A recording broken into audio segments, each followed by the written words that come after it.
हाँ।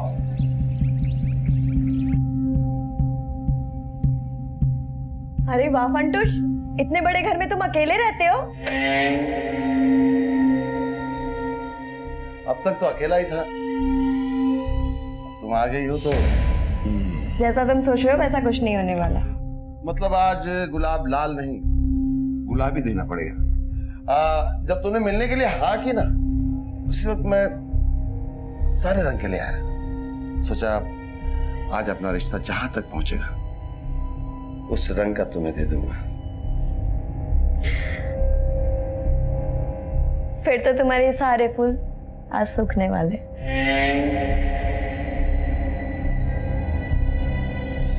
मैं अपने फूल सूखने नहीं देता। मगर इस्तेमाल में ना आए तो मैं इनकी पंखुड़ियां निकाल कर इस डब्बे में डाल देता हूँ। ये देखो। छी, ये क्या है? मैं अपने फूलों की पंखुड़ियां है ना मिश्री में डुबो कर रख देता हूँ और वो बन जाते हैं गुलकंद। मैं गुलकंद नहीं खाती। ऐसे कैसे नहीं खाती? देखो मैं कह रहा हूँ ना, हाँ टेस्ट करो, बहुत अच्छा होता है, खाओ। नहीं। अरे थोड़ा सा तो खाओ।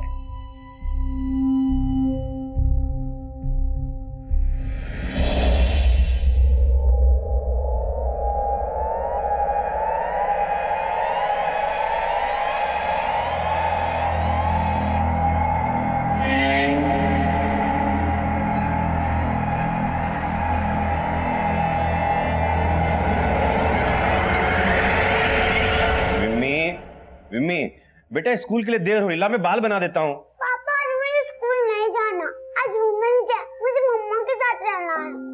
पर विम्मी तुम्हारे एग्जाम शुरू होने वाले हैं ना, तो आज आप स्कूल चले जाओ, जब आप शाम को आओगे ना तब हम पार्टी करेंगे। और मैं ना आपके लिए प्रिंसेस वाली ड्रेस भी लाके रखूंगी। हाँ ठीक है डन। और पापा आज आप हाफ डे ले लेना। ठीक है बाबा। मम्मा पार्टी करेंगे, बड़ा मजा आएगा ना। हाँ अरे बस आ गई विम्मी। चलो चलो चलो। बाय पापा। बाय बेटा। बाय मम्मा। चलो चलो बाय बाय। थैंक्स मीनाक्षी। आज अगर तुम नहीं होती तो विम्मी अपनी मम्मी की यादों से कभी बाहर ही नहीं आ पाती। विम्मी तो अपनी माँ की यादों से बाहर आ गई है, पर क्या आप सुरेखा की यादों से बाहर आ पाए? विम्मी तो मुझे माँ भी मानने लगी है, पर क्या अब हम शादी कर सकते हैं?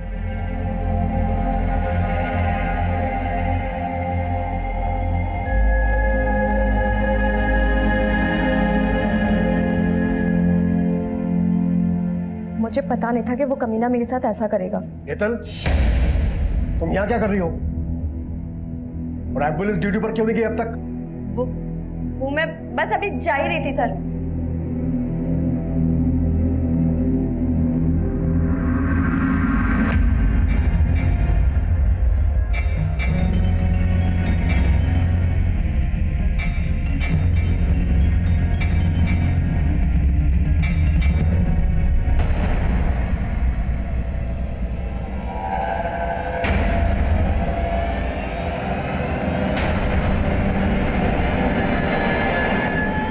मीनाक्षी, तो क्यों मेरे पीछे आ रहा है?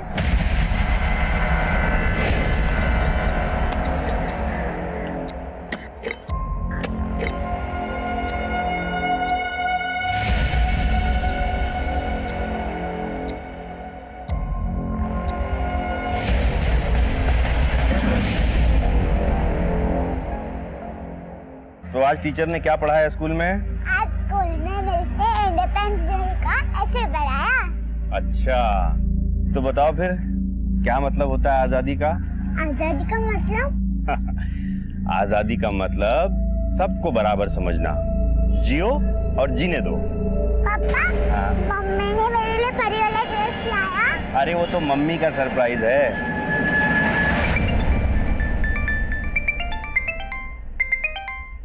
हाँ प्रफुल्ल शेठ।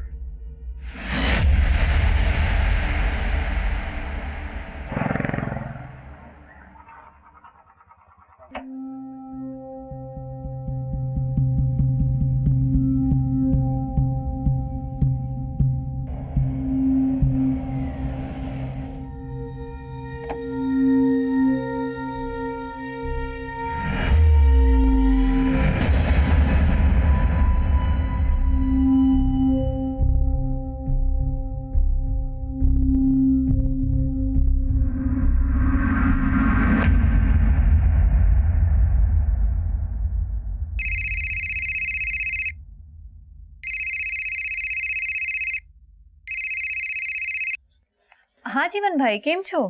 केतकी बेन, मीनाक्षी आपके साथ है क्या? नहीं जीवन भाई, मैं तो ड्यूटी पर हूँ। क्या हुआ?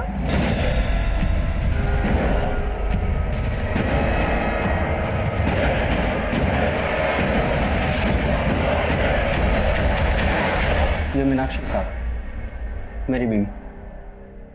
कब से मिसिंग है? दरअसल मीनाक्षी मेरे साथ नहीं रहती साहब।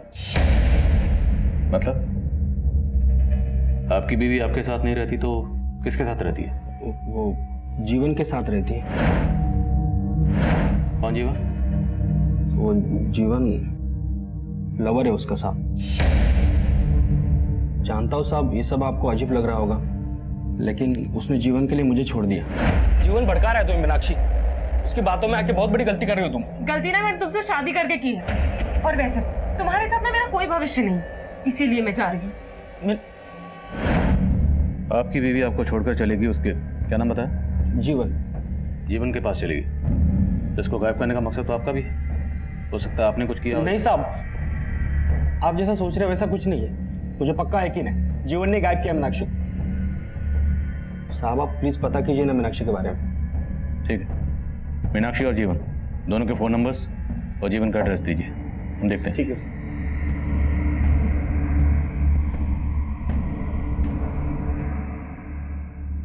पापा,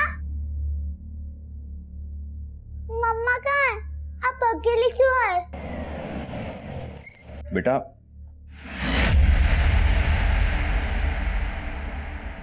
बेटा मम्मा आ जाएंगी, तुम चिंता मत करो। पर कब? आ जाएंगी बेटा। सरला बहन, इसको लेके जाओ।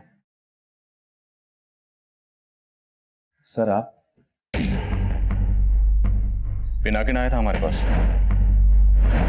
उसका कहना है कि उसकी बीवी मीनाक्षी तुम्हारे साथ रहती है और अब तुमने उसको गायब कर दिया। मैंने?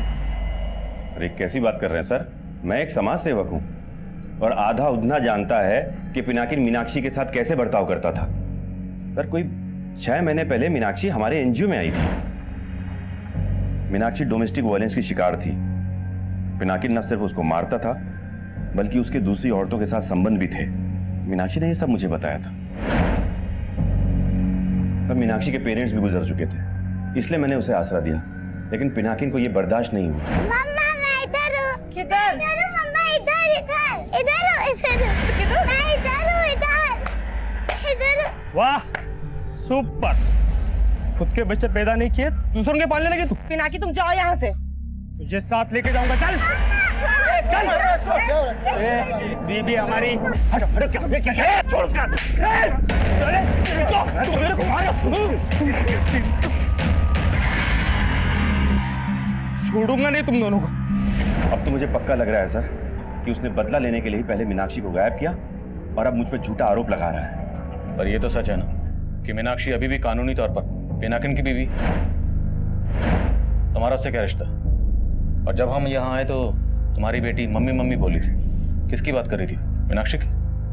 हाँ सर, वो मेरी बीवी सुरेखा की मौत के बाद बिम्मी काफी अकेली पड़ गई थी और मीनाक्षी के हमारे घर में रहने के दौरान वो उसके काफी क्लोज आ गई थी।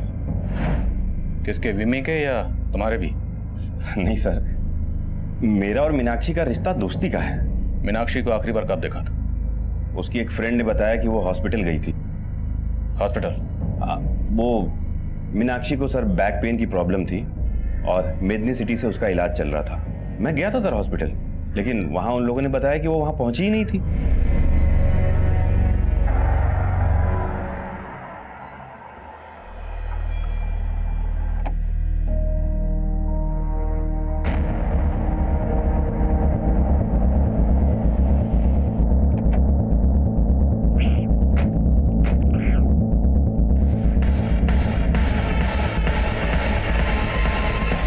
मीनाक्षी लोढ़िया?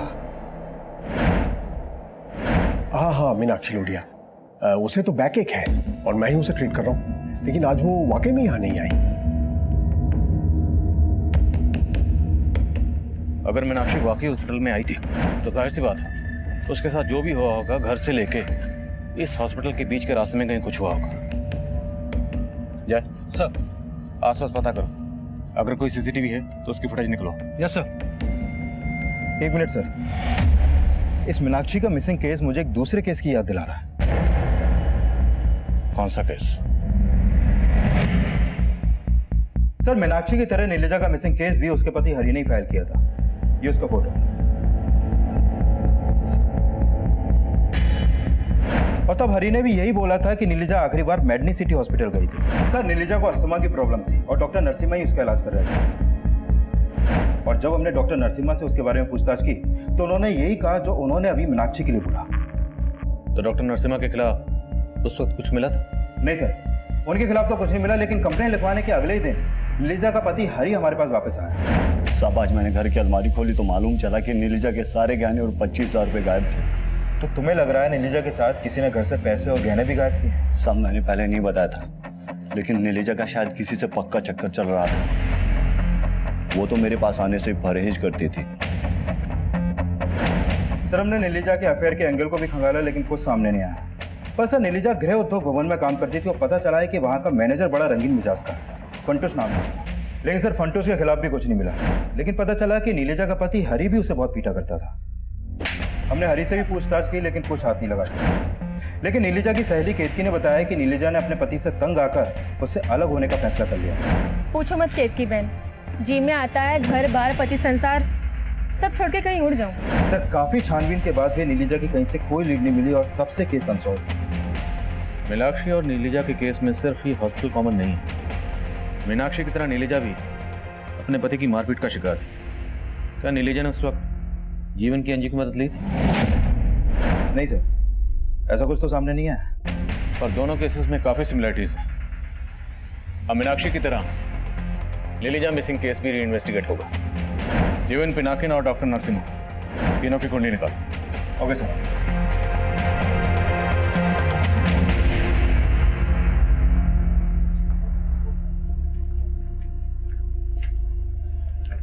जिग्ना, अब सुन, वो सेठ से तेरी तनख्वाह बढ़ाने की बात की थी, मान गया हो? तू मेरी तनख्वाह क्यों बढ़वा रहा है इसका अंदाजा है मुझे। भला चाहता हूं मैं तेरा। इतनी छोटी उम्र में तेरा पति मर गया है, हमदर्द हूं मैं तेरा। हमदर्द बनके तूने कितनों को दर्द दिए हैं सब पता है मुझे।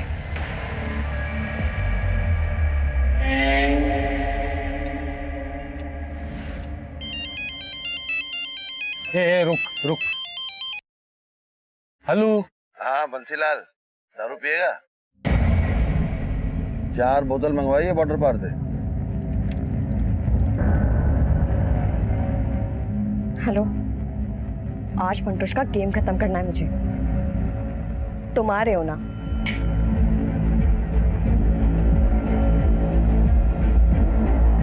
रोज ऐसे ही मजा दूंगा, दारू के अलावा तेरा और जुगाड़ करूंगा। लेकिन तुझे मेरा एक काम करना होगा। कौन सा काम?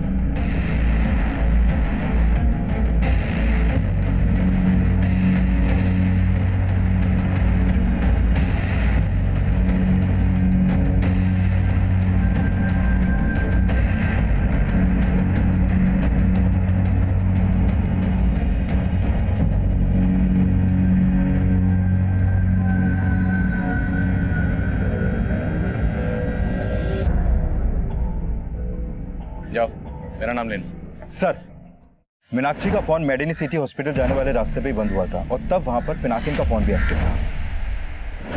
और पूछताछ में पता चला है कि पिनाकिन कल उसी हॉस्पिटल जाने वाले रास्ते पर मीनाक्षी के साथ देखा गया था। मीनाक्षी, तो क्यों मेरे पीछे आ रहा है? अब मैं तुम्हें भागने नहीं दूंगा मीनाक्षी। तू भागने नहीं देगा?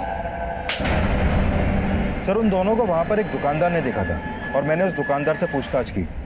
सर, नाकिन घर पर नहीं है, लेकिन वो प्रोफाइल के लिए काम करता है, वो वहीं पर होगा। प्रफुल सेठ, ये 15,000 का हिसाब ही नहीं मिल रहा है और वो संजय आजकल करके टाल देता है। इस संजय को बोल मुझसे आके मिले। ठीक है सर।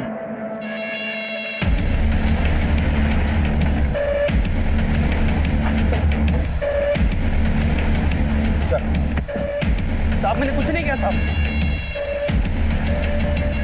इसलिए तो अपनी बीवी की मिसिंग कंप्लेंट लिखवाने आया था, क्योंकि तो खुद उसे गायब करने में शामिल है। नहीं साहब, मानता हूँ कि कल मीनाक्षी को मेडिन सिटी के पास में मिला था। और तेरा झगड़ा भी हुआ था मीनाक्षी के साथ। साहब, हमारे झगड़े की वजह है जीवन।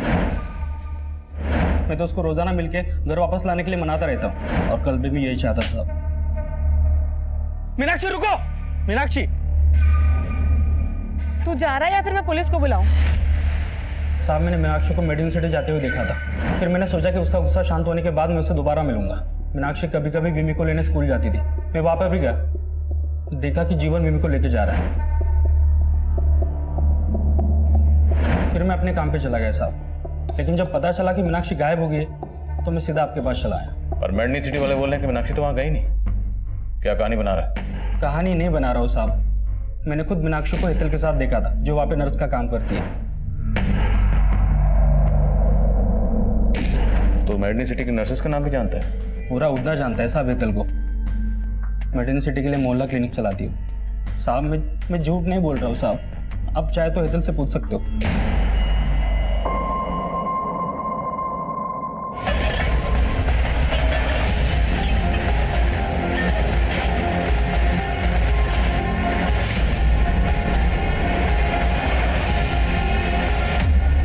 मैंने आपसे कोई झूठ नहीं कहा है।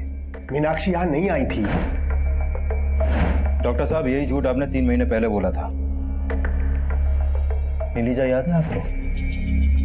देखिए, आपको कोई गलतफहमी हो रही है। कोई गलतफहमी नहीं। मीनाक्षी को आखिरी बार आपकी नर्स हेतल के साथ देखा गया था। आप झूठ कह रहे हैं, सच पता चल जाएगा। बुलाइए हेतल को। पर आज तो वो ड्यूटी पर नहीं आई। नंबर हेतल का।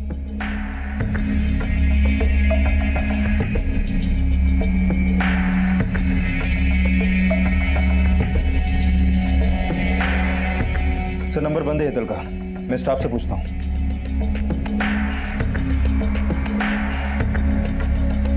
सर, हेतल कल एम्बुलेंस ड्यूटी पे हमारे साथ ही थी और शाम को वहीं से वो अपने घर चली गई।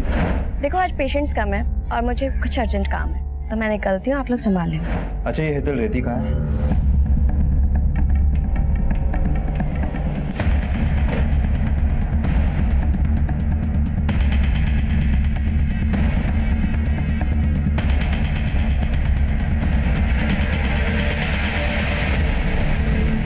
हाँ सर, हेतल को यहाँ काफी लोग जानते थे, क्योंकि वो मेडनी सिटी के लिए कई गरीब पेशेंट्स की मदद करती थी। पर मीनाक्षी के साथ। हाँ पटेल, बोलो। सर, हेतल के घर से नीलिजा की मेडिकल रिपोर्ट मिली है और इस रिपोर्ट के मुताबिक नीलिजा HIV पॉजिटिव है।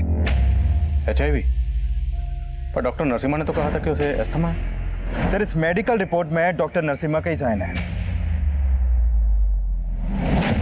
सर, नीलिजा को अस्थमा ही था, HIV नहीं। ये रिपोर्ट गलत है। तो ये रिपोर्ट किसने बनाई और ये साइन किसके?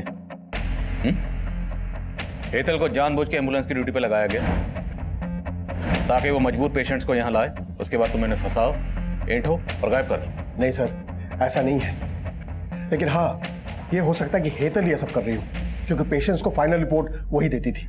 और हाँ सर, ये जो सिग्नेचर है ना, ये मेरा नहीं है। आप चाहे तो किसी हैंड राइटिंग एक्सपर्ट से चेक करवा सकते हैं। मम्मी बेटा, लो खाना खा लो। मुझे खाना नहीं खाना, मुझे मम्मा चाहिए। बेटा खाना खा लो, मम्मा आ जाएंगी। जब तक मम्मा नहीं आएगी तब तक मैं खाना नहीं खाऊंगी। मम्मी, पहले मम्मा गई तो आपने बोला तो वो आ जाएंगी, लेकिन वो नहीं आई। दूसरी मम्मा चली गई तो आप मुझे डांट रहे हो।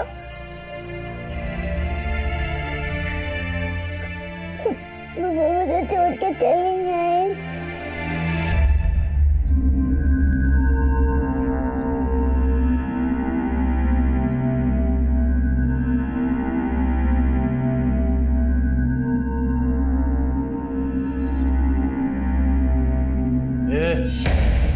मुझे सब पता है मेरी पीठ पीछे क्या करती है तू।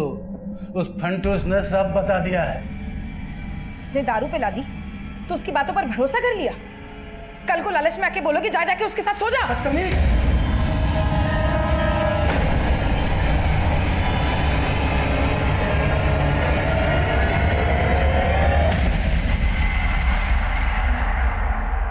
सर, मीनाक्षी से जुड़ा तो कोई भी डॉक्यूमेंट्स हेतल के घर पे नहीं मिला, लेकिन जो मेडिकल रिपोर्ट नीलिजा की हेतल के घर से मिली, उससे लगता है कि नीलिजा को विश्वास हो गया था कि वो HIV पॉजिटिव है और शायद इसलिए वो अपने पति हरि के करीब नहीं जाती थी, जैसे कि हरि ने बताया। अगर ऐसा तो फिर हरी के पास नीलिजा को गायब करने का स्ट्रांग मोटिव था।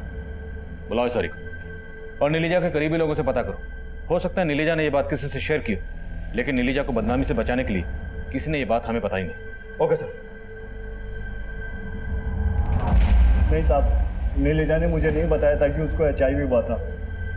हो सकता है बताया, और तूने अपनी इज्जत बचाने के लिए नीलिजा को गायब कर दिया। नहीं साहब, कसम से मैंने कुछ नहीं किया साहब।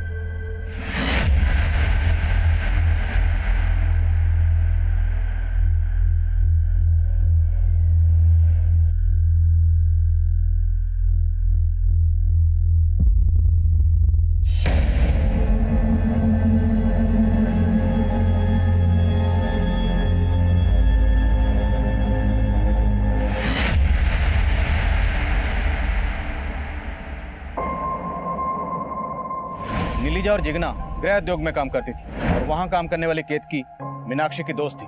पर जिगना के गायब होने का राज इस केस को एक नए भूलभुलैया में उलझाने वाला था।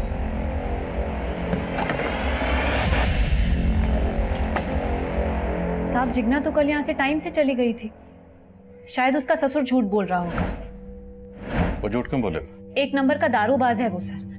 जिगना ने बताया था मुझे। अरे वो तो पैसों के लिए फंटूश के साथ जिगना को। फंटूश के साथ क्या? फंटूश की बुरी नजर थी जिगना पे। अरे जिगना तो लेट हो गई। हाँ थोड़ा जरूरी काम आ गया था। ऐसा कौन सा जरूरी काम था जो गाड़ी वाला तुझे यहाँ तक छोड़ने चला है? सबको अपने जैसे समझ रखा है क्या? मेरे जैसा तो अभी तक कोई पैदा ही नहीं हुआ। यकीन नहीं आता तो आजमा के देख।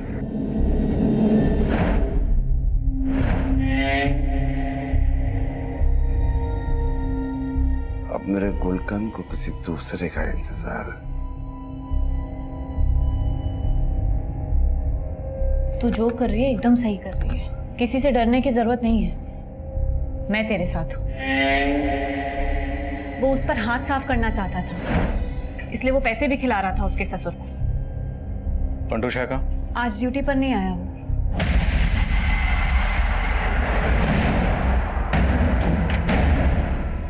क्या फंटूश, चले? चल।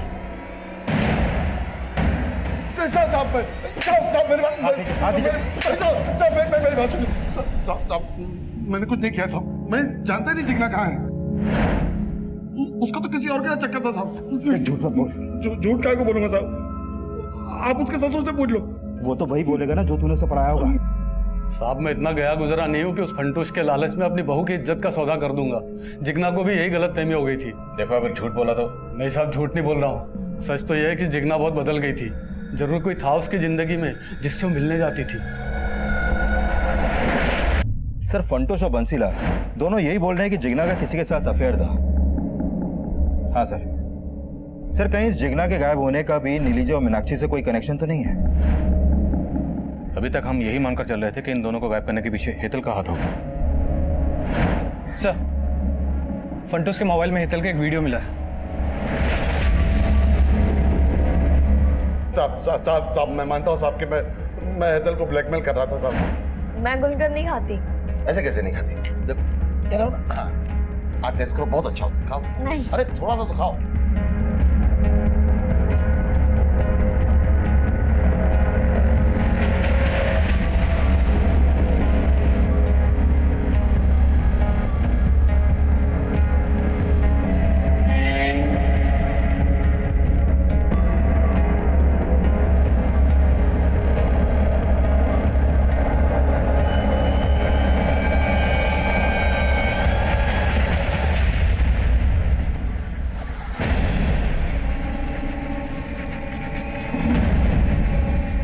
Good morning Hetal. गरम गरम चाय। फंटूश तुमने बिल्कुल भी ठीक नहीं किया।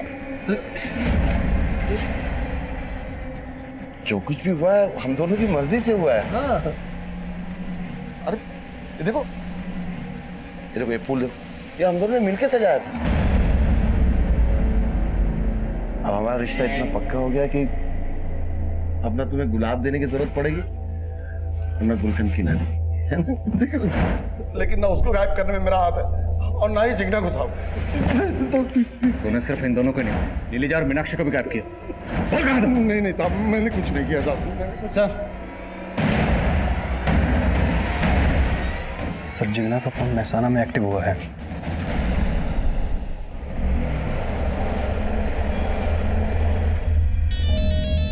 जिग्ना, जिग्ना कहाँ है तू? बापू अब मैं विधवा नहीं रही, मैंने लगन कर लिया है। लगन कर लिया? कमीनी किसके साथ मुंह काला किया? तेरे चक्कर में कितना बवाल हो गया इधर, मालूम है ना? हेलो बापू, बापू आपकी आवाज नहीं आ रही है, यहाँ बहुत शोर हो रहा है। मैं आपसे बाद में बात करती हूँ।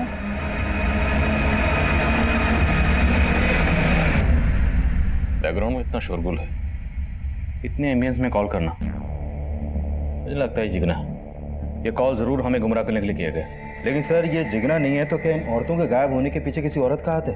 और माना फंटूस ने हेतल को ब्लैकमेल किया, लेकिन उसने ये नहीं कबूला कि उसने हेतल को मारा। कहीं ये हेतल तो नहीं? नहीं बेटे, ये कॉल हेतल ने नहीं किया।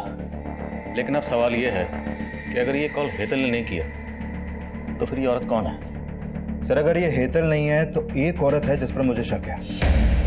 कौन? केतकी। सर ये केतकी मीनाक्षी, नीलिजा और जिग्ना के काफी करीब है, और इन तीनों औरतों के गायब होने के पीछे वो लगातार इनका पर्सनल एंगल जोड़ रही है। केतकी या नीलिजा तुमसे अपना हर दुख दर्द बांटती थी, शायद उसने अपनी बीमारी के बारे में भी तुम्हें कुछ बताया? नहीं सर, लेकिन ये सच है कि वो अपने पति से बहुत तंग आ गई थी। हो सकता है उसके पति ने उसे मारा हो।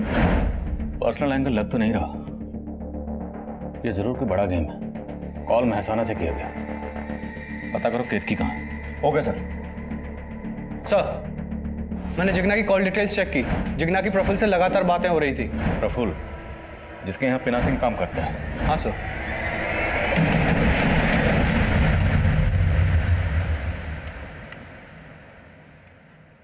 हेलो मम्मा, अब घर कब आ रहे हो? मैं आपको बहुत मिस कर रही हूँ। मम्मा आप प्लीज घर आ जाओ, मैं आपसे प्रॉमिस करती हूँ मैं आपको तंग नहीं करूँगी। आप कुछ ही बोल क्यों नहीं रहे हो मम्मा? मम्मा हेलो मम्मा, कुछ बोलो ना। पापा, मम्मा फोन नहीं उठा रही हैं।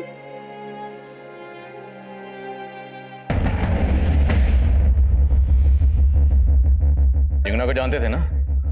हाँ सर, जिग्ना मुझसे मिल रही थी। दरअसल वो अपनी जमीन मुझे बेचना चाहती थी और कल ही हमारी डील हुई थी। सर जमीन जिग्ना के पति के नाम पर थी। पहले उसने उस जमीन को अपने नाम पे ट्रांसफर करवाया, जिसके लिए मैंने उसकी मदद भी की थी। तो साहब यही वजह थी कि हम अक्सर उससे मिला करते थे। और जिग्ना ने इस डील के बारे में अपने ससुर को कुछ नहीं बताया? क्या छुपा रहे? साहब आप ये पेपर देख लीजिए। और साहब जिग्ना ने मना किया था ये बात अपने ससुर को बताने के लिए, और इसके अलावा साहब मैं कुछ नहीं जानता। ये प्रफुल्ल कुछ ठीक नहीं लग रहा। पिनाकिन भी इसके लिए काम करता है। हो सकता है दोनों मिलकर औरतों को गायब कर रहे हो। पता करो केतकी का इनसे क्या कनेक्शन है। साहब आपको मेरे बारे में कोई गलतफहमी हो रही है। हाँ ये आप सही सोच रहे हो कि वो कॉल जिग्ना ने नहीं किया होगा, जरूर कोई साजिश कर रहा है साहब। क्या पता तुम भी इस साजिश में शामिल हो? क्या साहब, मैं यहाँ हूँ और आप सोच रहे हैं कि महसाना से मैं... तुमने नहीं किया तो हो सकता है केतकी वो कॉल तुमने किसी और से करवाया हो। मैंने ऐसा कुछ किया ही नहीं है साहब।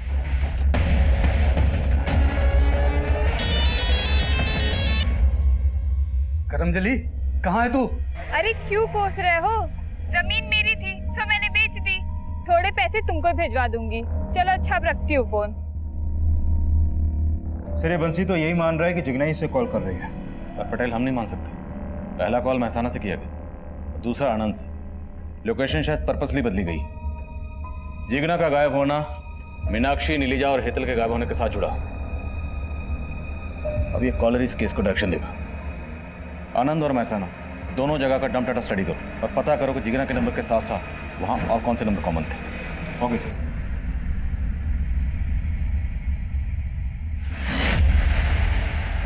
दोनों एरियाज के डंप डाटा को चेक करने के साथ साथ हमने इन औरतों से जुड़े हर शख्स को फिर से खंगालना शुरू किया। जीवन, पिनाकिन, प्रफुल्ल, केतकी, बंसीलाल, हरी, फंटूश और डॉक्टर नरसिम्हा के अलावा 100 से ज्यादा लोगों से पूछताछ की गई। तभी डंप डाटा की छटनी में से एक कॉमन नंबर ने हमारा ध्यान अपनी ओर खींचा। सर जिग्ना के नंबर के साथ जो कॉमन नंबर महसाना और आनंद में एक्टिव था उसका पता चल गया। वो नंबर इस संजय सिसोदिया के नाम पे रजिस्टर्ड है। सर इस संजय जिग्ना के कॉल के बाद एक दूसरे नंबर पे कॉल करता था जो फेक आईडी से लिया गया था, और वो फेक आईडी का नंबर उधना में ही एक्टिव था। मतलब कोई उधना से ही संजय के साथ मिलकर ये खेल खेल रहा था। हाँ सर, और पिनाकिन की तरह ये संजय भी प्रफुल्ल के लिए काम करता है। पिनाकिन या प्रफुल्ल, क्या हो सकता है ये सब इसमें शामिल हो। साहब बोलता हूँ साहब, मैं संजय को ठीक ठाक से जानता तक नहीं, वो प्रफुल्ल सेठ का खास आदमी साहब। साहब संजय बस एक मेरी जमीन का केयर टेकर है। थोड़े दिन पहले उसने मुझे बोला था कि उसको अपने गांव जाना है। इसके अलावा मैं कुछ नहीं जानता साहब। गांव कौन सा उसका? भरूच साहब। संजय तुम्हारी कौन सी जमीन का केयरटेकर है?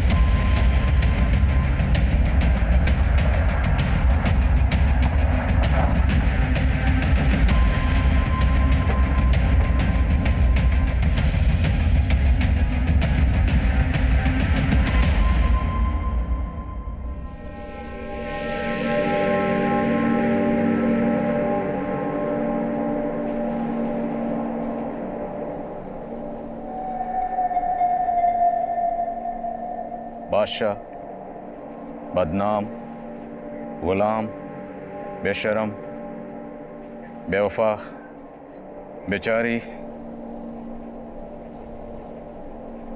सर पौधों के ऐसे नाम भला कोई क्यों रखेगा? ये जरूर किसी सिरफिरे का काम है। नहीं बेटे, ये नाम इन पौधों को नहीं दिए गए, ये नाम उन औरतों को दिए गए। खुदवा।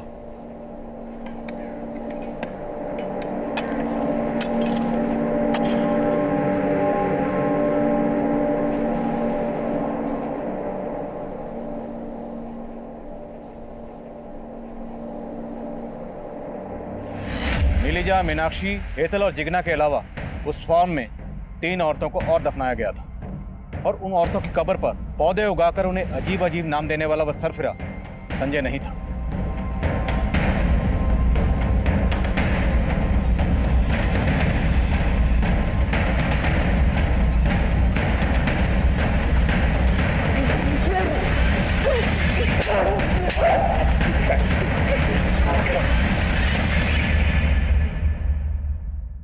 यहाँ मेरी मुलाकात हेतल से हुई, जो इलीगल तरीके से गवर्नमेंट हॉस्पिटल की मेडिसिन को बाहर सप्लाई कर रही थी। मैंने उसे पकड़ लिया था।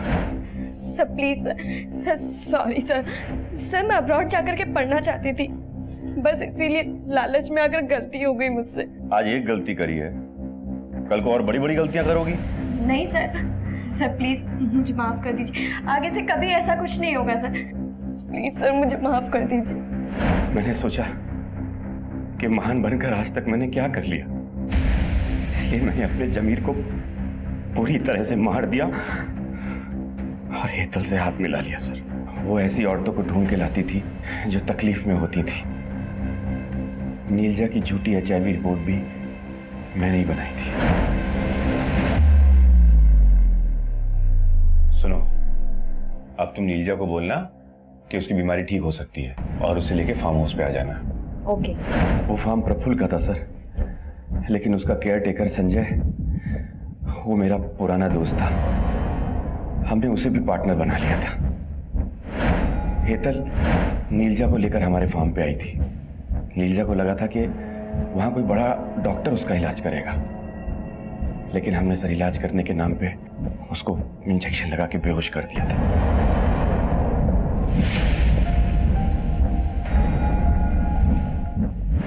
मीनाक्षी जब मुझसे हेल्प मांगने आई। बाय पापा। बाय बेटा। बाय मम्मा। बाय। बाय। थैंक्स मीनाक्षी। आज अगर तुम नहीं होती तो विम्मी अपनी मम्मी की यादों से कभी बाहर ही नहीं आ पाती। विम्मी तो अपनी माँ की यादों से बाहर आ गई है, पर क्या आप सुरेखा की यादों से बाहर आ पाए? विम्मी तो मुझे माँ भी मानने लगी है, पर क्या अब हम शादी कर सकते हैं? और उसके बाद मैं मीनाक्षी को गायब करके पिनाकिन को फंसाने का मौका ढूंढने लगा, और उस दिन वो मौका मिल गया सर। तुम्हारी होने वाली बीवी इधर आई हुई है और उसके पीछे पीछे पिनाकी भी। दोनों का बीच रास्ते में बहुत झगड़ा हुआ है और मीनाक्षी को मैंने अभी रिसेप्शन पे बिठाया हुआ है। मैंने हेतल से कहा कि इससे पहले वो डॉक्टर नरसिम्हा से मिले, वो उसे फार्म हाउस ले आए। आप ठीक है? हाँ हाँ बिल्कुल ठीक है, आओ बैठो बैठो।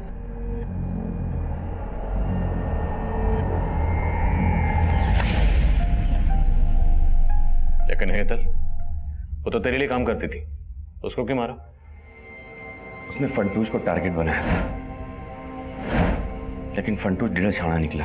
वो उल्टा उसको ही ब्लैकमेल करने लगा। तो वो मीनाक्षी के बाद फंटूश को मारना चाहती थी। मैंने उसको कुछ दिन रुकने के लिए कहा था। तुम मर्द हो इसलिए बोल रहे हो, मालूम है उसने इज्जत लूटी है मेरी। अरे तो लूटने देना, थोड़े दिन सो जा उसके साथ, बाद में हम लोग देख लेंगे उसको। तुमने समझ के रखा है मुझे? आओ बोल।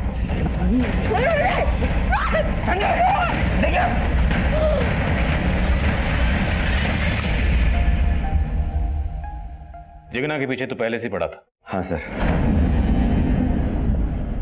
अरे जिग्ना, कहाँ जा रही हो? आओ हम छोड़ देते तुमको। जी। छोड़ो मुझे, छोड़ो। जिग्ना के मरने के बाद आप बहुत हाथ पैर मार रहे थे, तो मैंने ही जिग्ना का फोन संजय को देकर भगा दिया। और मेरे ही कहने पर संजय की बीवी जिग्ना बनकर बंसीलाल को फोन करती थी।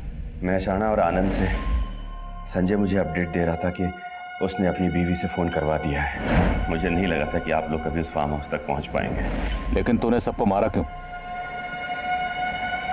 मैं तो एक समाज सेवक था सर। जियो और जीने दो, यही सीखा था मैंने। पर मेरी बीवी बोलती थी कि मेरे इन विचारों का रद्दी के भाव भी मोल नहीं मिलेगा। तुम्हारी समाज सेवा से ना हमारा पेट नहीं भरने वाला, और ये जो भी कुछ हमारे पास है ना वो मैं अपने मायके से लाई हूँ।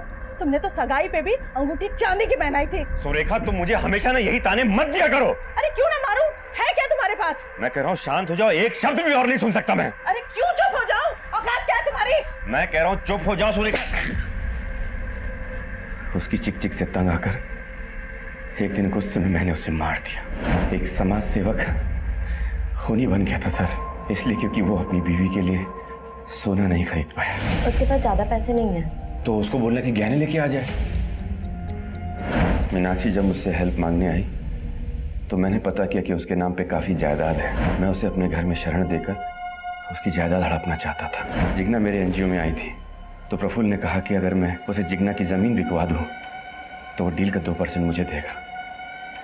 इसलिए मैं जिग्ना का ब्रेन वॉश करना शुरू कर दिया था।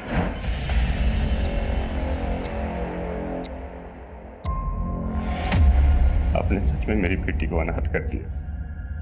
तुम्हारी बेटी को अनाथ हमने नहीं किया, उसको अनाथ बनाया तुमने खुद अपनी हरकतों से। मुझे माफ कर दे बेटा, उन्होंने तुम्हारी दोनों मम्मियों को छीन लिया। पापा, आप भी तो कहते थे ना जियो और जीने दो। मेरी दोनों मम्मी दूर चले गए और आप भी मुझसे दूर जा रहे हो।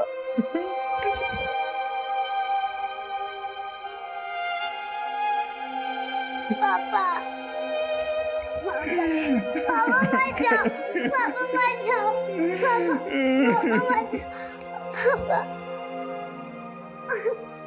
पापा। एक समाज सेवक से पेशेवर मुजरिम बनने तक जीवन सोलंकी के इस बदलाव को उसके आसपास के मौजूद लोगों में से किसी ने कभी महसूस ही नहीं किया। लेकिन जब भी हम इस तरह के लोगों से मिलते हैं तो उनके हाव भाव में, उनकी बातों में किसी न किसी जुर्म की दस्तक जरूर छुपी होती है, लेकिन उस दस्तक की तरफ कभी गौर ही नहीं किया जाता। रोजाना कई जाने अनजाने लोगों से हमारा परिचय होता है, लेकिन किससे कितना परिचय बढ़ाया जाए, किससे कितनी दोस्ती बढ़ाई जाए, किससे कितना सुख दुख बांटा जाए, इसे लेकर हमेशा सतर्क रहना चाहिए, क्योंकि अक्सर अच्छी छवि वाले लोगों का असली परिचय उतना ही चौंकाने वाला होता है। अब मैं आदिल खान आपसे इजाजत लेता हूँ। आपसे फिर मुलाकात होगी एक और नए केस के साथ। तब तक देखते रहिए क्राइम पेट्रोल दस्तक। मकसद बताना नहीं,